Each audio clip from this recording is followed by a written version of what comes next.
उदयपुर नामक एक गांव में अनुज नाम का एक डॉक्टर रहता था, जो बहुत ही नेक दिल और ईमानदार डॉक्टर था। जो भी गांव वाले उसके पास आते, वो सभी तंदुरुस्त होकर ही जाते। और ये रही आपकी दवाइयाँ बलवंत काका। देखना, इन्हें खाकर आप बहुत ही जल्दी ठीक हो जाओगे। लेकिन डॉक्टर बाबू, मेरे पास तुम्हारी फीस भरने के लिए पैसे नहीं हैं। जैसे ही मेरी तनख्वाह मिलेगी मैं तुम्हें दे दूंगा। नहीं काका, आप मुझे कुछ पैसे मत दीजिए। आप बस अपना शुभ हाथ मेरे सर पर रखिए और मुझे आशीर्वाद दीजिए। बस उतना ही बहुत है मेरे लिए। धन्यवाद बेटा, मेरा आशीर्वाद तो सदैव तुम्हारे साथ ही है। हमेशा खुश रहो बेटा। अनुज की बढ़ती तरक्की देख उसी गांव का एक और डॉक्टर रणधीर अनुज से खूब जलता, क्योंकि गांव के सभी लोग सिर्फ अनुज के पास ही जाते अपना इलाज करवाने। इस अनुज की तो ऐसी की तैसी, पूरे गांव को चुंबक बनाकर अपनी ओर खींच रखा है। नहीं, मैं ऐसा हरगिज नहीं होने दे सकता। इसकी वजह से मैं अपने क्लिनिक पर ताला क्यों लगने दूं? इसे ऊंचाई से गिराने का एक ही रास्ता है। गांव वालों की नजरों में इसे बुरा बना दूं, इतना बुरा बना दूं कि कोई इसके पास आए ही ना और सभी इससे नफरत करने लगे। डॉक्टर रणधीर एक चाल चलता है और वो डॉक्टर अनुज की दवाइयों में कुछ ऐसा मिला देता है जिससे डॉक्टर अनुज के मरीज उन दवाइयों को खाकर अपनी जान खोने लगते हैं। अरे ओ डॉक्टर अनुज, तूने कौन सी गोली दे दी मेरी माँ को? उन्होंने अपना दम तोड़ दिया। हाँ। अरे कलमुहे, तुझे शर्म भी नहीं आती क्या, लोगों को जान से मारते हुए? हाँ, नर्क में जाकर भुगतेगा तू तो। ये मेरा श्राप है तुझे। ये आप सब क्या बोल रहे हो? मेरा यकीन मानिए, मैंने अपने हर एक मरीज को सही गोली ही दी है, कोई गलत दवा नहीं दी। मैं क्यों अपने ही मरीजों की जान के साथ खिलवाड़ करूं? मुझ पर भरोसा कीजिए। अरे क्या भरोसा कीजिए? गांव वालों, क्या तुम सब भी इसकी शक्ल को निहार रहे हो? अरे इस डॉक्टर को तो मार मार कर इसका भर्ता बना देना चाहिए। मारो इसे। हाँ हाँ हाँ, हाँ, मारो इसे। सभी गांव वाले बेचारे बेकसूर अनुज की खूब पिटाई करते हैं और ये सब देखकर रणधीर को बहुत खुशी मिलती है और वो बहुत खुश होता है। इसके साथ तो ऐसा ही होना चाहिए। अब आएगा मजा। अब इसके पास गांव वाले तो क्या, एक मक्खी तक नहीं मंडराएगी। अब सभी गांव वालों को ना चाहते हुए भी मेरे पास ही आना होगा। और वही होता है। अब सभी गांव वाले दवा लेने डॉक्टर रणधीर के पास ही जाते हैं और इस तरह रणधीर पैसे वाला होते जाता है और वहीं अनुज के पास खाने तक के लिए पैसे नहीं बचते। फिर वो एक दिन अपने दादाजी के उगाए हुए बगीचे में लौकी के पेड़ की लौकी तोड़ता है। बचपन में दादाजी हमें लौकी का हलवा बना कर देते थे। अब मेरे पास कुछ खरीदने के लिए पैसे तो हैं नहीं, इसीलिए मैं इन लौकी से हलवा बनाकर खा लूंगा। दादाजी ने इतनी अच्छी लौकी उगाई है, इस पेड़ की लौकियां तोड़कर मैं कई तरह की सब्जियां बनाकर खा सकता हूँ। अनुज अपने स्वर्गवासी दादाजी के लौकी के पेड़ से लौकी तोड़ता है और उसी लौकी से तरह तरह की सब्जियां बनाकर अपना पेट भरता। वो उस लौकी के पेड़ की खूब अच्छे से परवरिश भी करता, उनमें सुबह शाम पानी डालता। अनुज लौकी के पेड़ों की खूब सेवा करता और ऐसे ही एक दिन एकदम से पेड़ की सारी लौकी चमकने लगती है और अचानक से लौकी का पेड़ बोलने लगता है। अनुज, मैं एक जादुई लौकी का पेड़ हूँ। क्या तुम बोल भी सकते हो? पर ये कैसे हो सकता है? ये तो वाकई जादू ही हो गया। घबराओ मत, मैं एक जादुई लौकी का पेड़ हूँ और मैं 80 साल पुराना हूँ। अनुज, मुझ पर उग रही लौकियाँ कोई मामूली लौकी नहीं है। मेरी लौकियों को खाने से व्यक्ति को चाहे कितनी भी बड़ी बीमारी क्यों ना हो। और अनुज, इतना ही नहीं, मैं तुम्हें धन दौलत भी दूंगा, क्योंकि तुम्हारे दादाजी ने ही मुझे छोटे से बड़ा किया है और उनके मुझ पर बहुत सारे उपकार हैं जिन्हें मैं कभी नहीं भूल सकता, कभी नहीं। जादुई लौकी के पेड़ की ये सारी बातें सुनकर अनुज दंग रह जाता है। वो पेड़ उसे बहुत सारा सोना और पैसा देता है। धन्यवाद जादुई लौकी के पेड़, तुम्हारा बहुत बहुत धन्यवाद। अब अनुज एक गांव वाला बनकर जादुई लौकी के पेड़ की लौकियां लेकर उन्हें बाजार में बेचने जाता है और उन लौकियों को खाकर लोग ठीक होने लगते हैं। उन्हें चाहे कितनी भी बड़ी बीमारी क्यों ना हो, वो मिनटों में ही ठीक हो जाती है। धन्यवाद लौकी वाले बाबू, तुम्हारी लौकी को खाकर महीनों से बीमार पड़े मेरे पिताजी ठीक हो गए। उनकी तबीयत एकदम अच्छी हो गई है। हाँ हाँ, इस दुकान की लौकी को खाकर मेरी भांजी भी ठीक हो गई। मैं तुम्हारा ये उपकार कभी नहीं भूलूंगा। वैसे तुम्हारी इन लौकी के पीछे का राज क्या है, जो यह सारी लौकी दवा बनकर असर कर रही हैं सभी पे? तभी अचानक एक ग्राहक अनुज को पहचान लेता है और सभी गांव वालों को बताता है। सभी गांव वाले ये देखकर हैरान रह जाते हैं कि लौकी बेचने वाला कोई और नहीं बल्कि डॉक्टर अनुज है। तभी रणधीर भी वहां आ जाता है और वह कहता है, इतनी मेहनत से मैंने इसकी दवाइयों में जहर मिलाया और इसकी वजह से सभी गांव वाले अपनी जान गंवाने लगे और ये सबकी नजरों में बुरा बना और फिर से इसने लोगों के साथ भला करना शुरू कर दिया। तभी सभी गांव वाले रणधीर की बातें सुन लेते हैं और सभी गांव वाले रणधीर को गुस्से से देखते हैं। तभी अचानक रणधीर को याद आता है, अरे ये मैंने क्या कर दिया, सभी गांव वालों के सामने सच बोल दिया। अब तो ये गांव वाले मुझे नहीं छोड़ेंगे। क्या इसका मतलब मेरे मासूम मरीजों की दवाइयों में तुमने ही जहर की मिलावट की थी? ये तुमने अच्छा नहीं किया रणधीर। गांव वालों, मुझे माफ कर दीजिए। ये कोई साधारण लौकी नहीं है, ये ऐसी लौकी है जिससे बीमार लोग भी ठीक हो सकते हैं और इसीलिए मैं इन्हें कम दाम में आप सबको बेचने आया, अपना वेश बदल कर, ताकि आप सब मेरी लौकियां खरीदें और बीमारियों से मुक्त हो जाएं। डॉक्टर अनुज, आप सच में महान हो। आपके साथ हमने कितना बुरा बर्ताव किया, लेकिन उसके बावजूद भी आपने हम सबकी भलाई ही चाही। आप तो हमारे हीरो निकले डॉक्टर अनुज। इस कहानी का असली विलन तो ये घोंचू चप्पड़ गंजू डॉक्टर रणधीर है। कितना बेवकूफ है ये डॉक्टर रणधीर, खुद का सच खुद ही सबके सामने अपनी जुबान से उगल दिया। हा हा हा हा हा। अब तो इसकी अच्छे से आरती उतारेंगे हम सब। मारो इसे सब मिलकर। सभी गांव वाले मिलकर रणधीर की खूब पिटाई करते हैं और रणधीर दुम दबाकर गांव से भाग जाता है और सभी डॉक्टर अनुज की जय जयकार करते हैं। एक गांव में मोहन नाम का व्यक्ति अपनी पत्नी सीमा के साथ रहता था, जो अपने घर के आंगन में लौकियां उगाकर उन्हें बाजार में बेचने का काम करता था और उसी से उसका गुजारा चलता था। उसी गांव में मोहन के पड़ोस में गोपाल रहता था, जो थोड़ा घमंडी था। दूसरों की कामयाबी से उसे जलन हो जाती थी। गोपाल को मोहन से भी बहुत जलन होती थी। एक दिन मोहन बाजार में लौकियां बेचने जाता है। उसकी दुकान पर कई सारे ग्राहक थे। अरे मोहन भाई, मुझे 2 किलो लौकी दे दो। हाँ भैया, मुझे भी लौकी दे दो।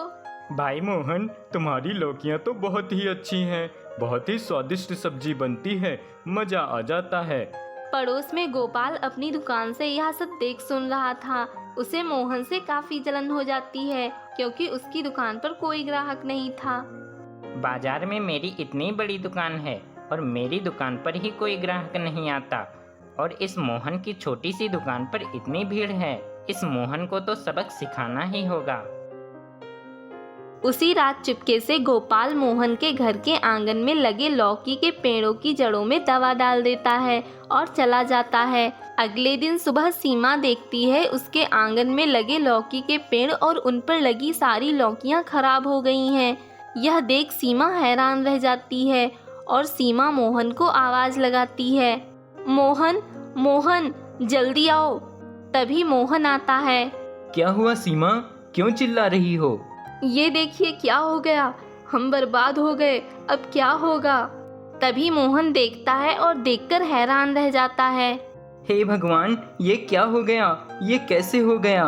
हमारा लौकी का पेड़ और उस पर लगी सारी लौकियां कैसे खराब हो गईं? मोहन और सीमा बहुत दुखी होते हैं। यह सब दूर खड़ा गोपाल देख रहा था और खुश हो रहा था। अब जाके मुझे सुकून मिला है मोहन और उसकी पत्नी को रोता हुआ देखकर। तभी वहाँ एक बूढ़ी औरत आती है और वह गोपाल से कहती है, बेटा मैं बहुत भूखी हूँ, 2 दिनों से कुछ नहीं खाया है। मुझ गरीब बुढ़िया पर रहम करो बेटा, मुझे कुछ खाने को दे दो। ए बुढ़िया, तू गरीब है तो मैं क्या करूँ? मैंने कोई अनाथ आश्रम खोला है क्या? जाओ यहाँ से, आ जाती हैं परेशान करने। बूढ़ी औरत निराश होकर वहाँ से चली जाती है। तभी वह मोहन और सीमा के पास आती है। बेटा मैं बहुत भूखी हूँ, मुझे कुछ खाने को दे सकते हो? 2 दिनों से कुछ नहीं खाया है बेटा। हाँ बूढ़ी माँ, आइए मैं आपको खाना खिलाती हूँ। सीमा बूढ़ी माँ को खाना खिलाती है। खाना खाने के बाद बूढ़ी औरत कहती है, बेटा तुम दोनों मुझे बहुत मुसीबत में लगते हो, फिर भी तुम दोनों ने अपनी परेशानी भुलाकर मुझ पर रहम किया, मुझे खाना खिलाया।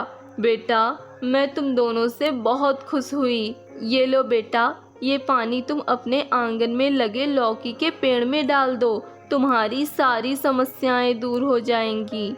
मोहन पानी लेकर अपने आंगन में लगे लौकी के पेड़ की जड़ों में डाल देता है। अगली सुबह मोहन और सीमा देखते हैं तो उनका लौकी का पेड़ काफी हरा भरा होता है और उस लौकी के पेड़ पर एक सोने की लौकी लगी होती है। यह देखकर मोहन और सीमा बहुत खुश होते हैं। अब उन्हें हर रोज एक सोने की लौकी मिलती। धीरे धीरे वे दोनों बहुत अमीर हो जाते हैं और लोगों की मदद भी करते हैं। और गोपाल यह सब देखकर सोचता ही रह जाता है। कुछ समझ नहीं आ रहा है, मैंने तो इनका लौकी का पेड़ खराब कर दिया था, फिर ये इतने अमीर कैसे हो गए? एक गांव में किशोर अपनी पत्नी मालती और अपनी बेटी मेघा के साथ रहता था। किशोर एक किसान था और वह अपने खेतों में अलग अलग तरह की फसलें उगाया करता था, जिससे उसका घर चलता था। एक बार किशोर सोचता है, मालती, मैं सोच रहा हूँ क्यों ना इस बार हम अपने खेत में बैंगन उगाएं। हाँ जरूर, मैं भी आपसे यही कहने वाली थी, पर आपने ही कह दिया। तो फिर ठीक है, तुम्हारी और मेरी जब एक ही इच्छा है तो हम इस बार अपने खेत में बैंगन ही उगाएंगे। फिर किशोर इस बार अपने खेत में बैंगन उगाता है।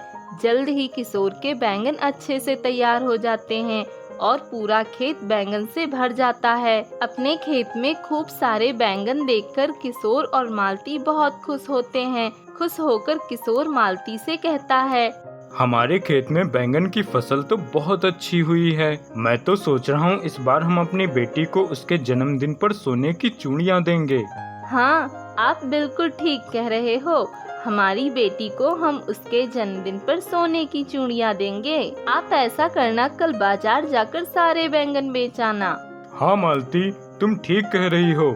यदि ज्यादा दिनों तक बैंगन लगे रहे तो वह खराब होने लगेंगे। मैं कल ही बाजार जाकर सारे बैंगन बेच आऊंगा। यह सोचकर किशोर अगले दिन जब बैंगन तोड़ने खेत पर जाता है तो किशोर काफी ज्यादा हैरान हो जाता है, क्योंकि उसके सारे बैंगन में कीड़े लग गए थे, जिसकी वजह से उसके सारे बैंगन खराब हो गए थे। यह देखकर किशोर काफी ज्यादा उदास हो जाता है। अरे ये क्या हो गया? मैं तो सोच रहा था इस बार बैंगन की फसल बहुत अच्छी हुई है, पर यहाँ तो सारे खराब हैं। अब मैं क्या करूँ? मुझे तो कुछ समझ नहीं आ रहा है। अब मैं अपनी बेटी को कैसे सोने की चूड़ियाँ बनवा कर दूंगा?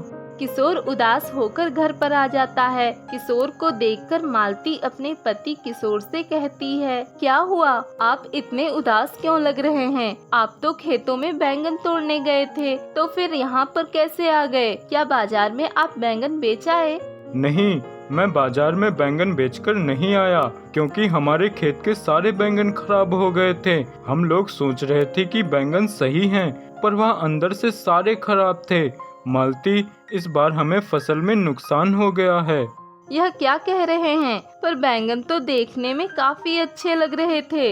हाँ मुझे पता है, पर पता नहीं यह कैसे हो गया। मेरी तो कुछ समझ में नहीं आ रहा है। इस बार तो हमारी पूरी फसल खराब हो गई। अब मैं अपनी बेटी की सोने की चूड़ियाँ कैसे बनवा पाऊंगा? आप उसकी चिंता मत कीजिए। अब आप यह सोचिए कि हम क्या करें, क्योंकि हमारी सारी फसल तो बेकार हो गई। पर बैंगन देखने में तो बहुत अच्छे लग रहे थे, आखिर यह कैसे हो गया। इसके बाद किशोर और मालती फिर से खेतों में जाते हैं और खेतों में आकर वह अपने सारे बैंगन की फसल उखाड़ने लगते हैं। तभी बैंगन के पौधे उखाड़ते हुए मालती के हाथ में एक बैंगन का पौधा आता है जो उखड़ता ही नहीं है। मालती बहुत कोशिश करती है पर वह नहीं उखड़ता।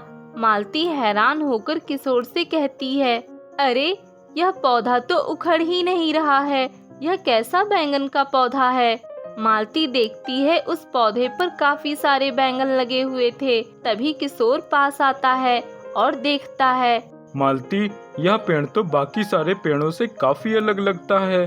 तभी किशोर उस पेड़ के बैंगन तोड़ता है। तुरंत ही पेड़ पर बैंगन वापस आ जाते हैं। यह देखकर दोनों काफी ज्यादा हैरान हो जाते हैं और किशोर अपनी पत्नी मालती से कहता है, अरे यह कैसे हो रहा है? मैं तो इस पेड़ से बैंगन तोड़ चुका था, फिर यह बैंगन वापस कहाँ से आ गए? मुझे तो ऐसा लगता है कि यह एक जादुई बैंगन का पेड़ है। हाँ, आप एकदम ठीक कह रहे हैं। अच्छा, आप एक बार फिर तोड़कर देखें। तभी किशोर फिर से बैंगन तोड़ता है। किशोर के बैंगन तोड़ते ही उस पर फिर से बैंगन लग जाते हैं। यह देखकर वह लोग काफी ज्यादा खुश हो जाते हैं और वे उस पेड़ से बहुत सारे बैंगन तोड़ लेते हैं। इस पर मालती किशोर से कहती है, अरे हमें तो पता ही नहीं था कि हमारे पौधे में एक जादुई बैंगन का पौधा भी है। अब हम लोगों को कभी भी दुखी रहने की जरूरत नहीं है, क्योंकि यह जादुई बैंगन का पौधा हम लोगों को काफी ज्यादा बैंगन देता रहेगा। हाँ, तुम ठीक कह रही हो, और अब हम अपनी बेटी के लिए सोने की चूड़ियाँ भी बनवा सकेंगे। तभी वहाँ से रेनू नाम की एक औरत गुजरती है और जब वह इतने सारे बैंगनों को देखती है तो वह उन दोनों से कहती है, अरे तुम लोगों के खेतों में इतने सारे बैंगन कैसे निकल आए? इस बार हमारे खेत के तो सारे बैंगन खराब हो गए। हाँ, तुम एकदम ठीक कह रही हो। इस बार तो हमारे खेत के भी बैंगन खराब हो गए थे, पर यह तो भगवान का चमत्कार है जिस वजह से हम लोगों के खेतों में इतने सारे बैंगन निकल आए। वह कैसे? मैं कुछ समझी नहीं। इसके बाद मालती रेनू को सब कुछ बता देती है। मालती की बात सुनकर रेनू काफी ज्यादा खुश हो जाती है और वह उन दोनों से कहती है, अरे यह बैंगन का पेड़ तो झटका देता है। अभी मैंने इसे छुआ तो मुझे झटका लग गया। यह सुनकर वे दोनों खुश हो जाते हैं और मालती रेनू से कहती है, यह जरूर इसी पेड़ का चमत्कार है। यह जादुई बैंगन का पेड़ सिर्फ हम लोगों के लिए ही है। यदि इसे कोई दूसरा छुएगा तो यह उन लोगों को झटका ही मारेगा। इसके बाद रेनू वहाँ से चली जाती है और किशोर बाजार में जाकर उन सारे बैंगन को बेच आता है और अपनी बेटी के लिए सोने की चूड़ियाँ बनवा लाता है। इसके बाद वो लोग घर पर आ जाते हैं तो मेघा दौड़कर अपने माता पिता के पास आती है और अपने पिता से कहती है, आप मेरे लिए क्या लेकर आए हो? मैं आपका कब से इंतजार कर रही थी। आप लोग बिना बताए कहाँ चले गए थे? बेटी, मैं तुम्हारे लिए बाजार से सोने की चूड़ियाँ लेने गया था। देखो, मैं तुम्हारे लिए कितनी अच्छी सोने की चूड़ियाँ लाया हूँ। और यह कहकर वह अपनी बेटी को सोने की चूड़ियाँ दे देता है। सोने की चूड़ियाँ देखकर मेघा काफी ज्यादा खुश हो जाती है